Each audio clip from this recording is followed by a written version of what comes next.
El alma de los árboles, una crónica científica y espiritual de Jorge Nakashima. Los árboles no mueren, simplemente cambian de forma. Algunos se convierten en cenizas, otros en sombra y muy pocos en arte eterno.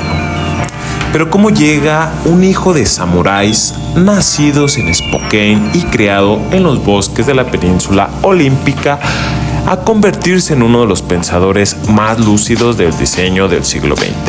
La respuesta está en su viaje físico y espiritual, desde los murales de Nueva York hasta las luces de París, desde los templos de la India hasta los campos de concentración en Estados Unidos.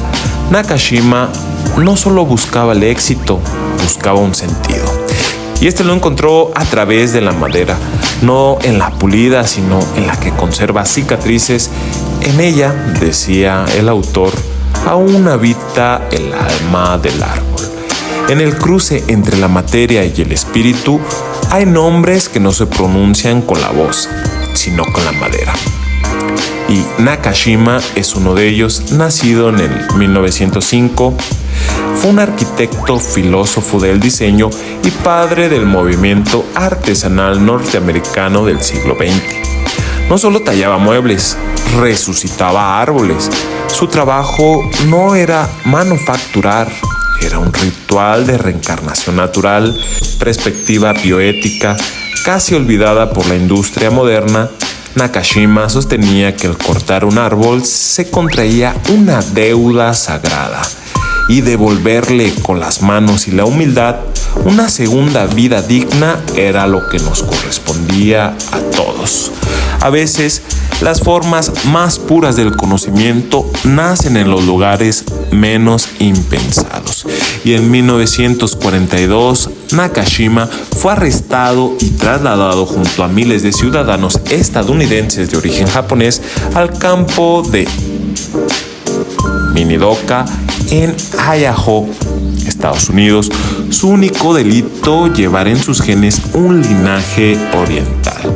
En aquel desierto de alambradas y sospechosas, lo que para muchos fue una cárcel, para él se convirtió en un santuario dedicado al diseño.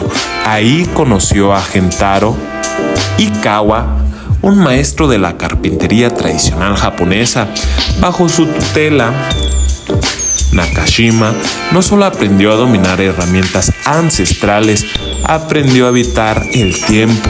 La técnica que Gennaro le había enseñado, ensambles sin clavos, uniones de precisión sin adhesivos, el respeto a la veta natural del árbol, no eran solo habilidades artesanales, era el principio filosófico que resonaban con el Zen, el Tao y con la estética wabi-sabi. En estas prácticas la imperfección se vuelve belleza y el vacío una estética formal. La carpintería entonces japonesa tradicional, con su precisión casi quirúrgica, no responde a la lógica de la prisa industrial como lo conocemos actualmente. Se construye sobre el tiempo lento, sobre la contemplación activa de cada parte del material. La ciencia detrás de esos ensambles, hoy valorada por los arquitectos e ingenieros estructurales por su eficiencia antisísmica y con el obvio respeto al material, era ya intuida por estos artesanos como una forma de diálogo respetuoso con la naturaleza. Al salir del campo, Nakashima no regresó con odio, sino con propósito. Ahí comprendió que su misión no era solo construir muebles, sino crear una nueva forma de vida. Y en Seattle, luego, en su estudio en Pensilvania, fundó un taller que funcionaba como laboratorio de pensamientos.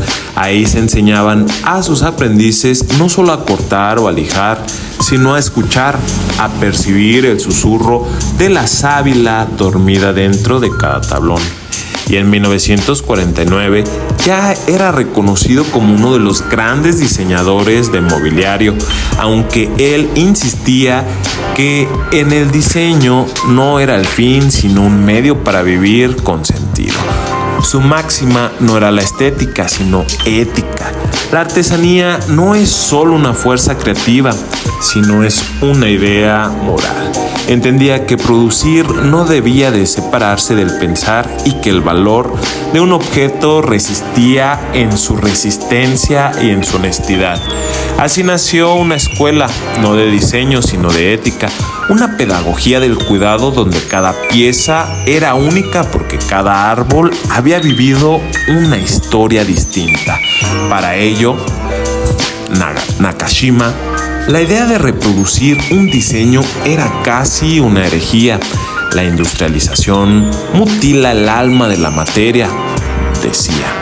Él prefería adaptarse al contorno del tronco, dejar visible las cicatrices de una rama rota, permitir que el mueble naciera como nace un poema, desde lo imperfecto.